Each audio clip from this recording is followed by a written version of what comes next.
వృద్ధురాలైన ఒక తల్లి రాత్రి 11:30 వంటగదిలో పాత్రలు శుభ్రం చేస్తోంది. ఇంట్లో ఇద్దరు కోడళ్లు ఉన్నారు, కాని వారు సహాయం చేయరు.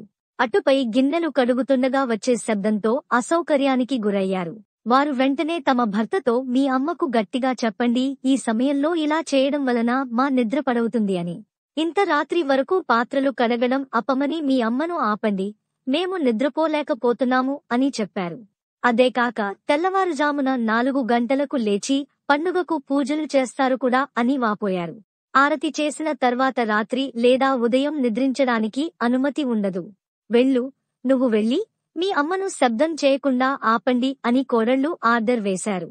పెద్ద కొడుకు లేచి వంటగది వైపు వెళ్లాడు. వచ్చే దారిలో తమ్ముడి గది నుండి కూడా ఏవో మాటలు వినిపిస్తున్నాయి. కాసేపటికి అన్నదమ్ములిద్దరూ వంటగదిలోకి వెళ్లి పాత్రలు శుభ్రం చేయడంలో తల్లికి సహాయం చేయడం మొదలుపెట్టారు. తల్లి వారిస్తోంది వారిని. పాత్రలు శుభ్రం చేసిన తర్వాత ఇద్దరు సోదరులు తల్లిని ప్రేమగా ఆమె గదికి తీసుకువెళ్లారు.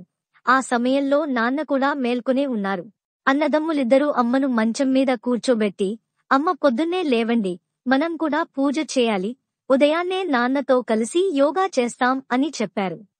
అమ్మ వారితో ఫర్వాలేదు నాన్న అని చెప్పి పంపించింది. కొడుకులిద్దరూ పొద్దున్నే లేచారు.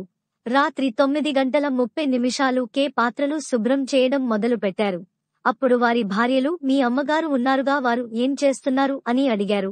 మీరు ఎందుకు పాత్రలు శుభ్రం చేస్తున్నారు అని అడగగా, చూడండి, మేము పెళ్లి చేసుకోవడం వెనుక ఒక కారణం ఉంది, మా తల్లికి కొద్దిగా అయినా కోడలు సహాయం చేస్తుందని అని కొడుకు వారితో చెప్పాడు.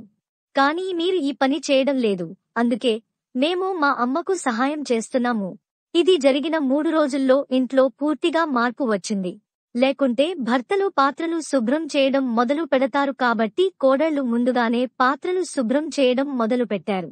అదే సమయంలో వారు కూడా ఉదయాన్నే తమ భర్తలతో లేచి పూజలు మరియు ఆరతులకు హాజరు కావడం ప్రారంభించారు. 10 రోజుల్లోనే ఇంటి వాతావరణం మొత్తం మారిపోయింది.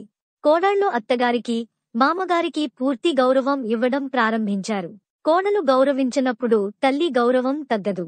కొడుకులు తల్లిని గౌరవించినప్పుడు లేదా తల్లి పనికి సహకరించినప్పుడు తల్లి గౌరవం తగ్గుతుంది.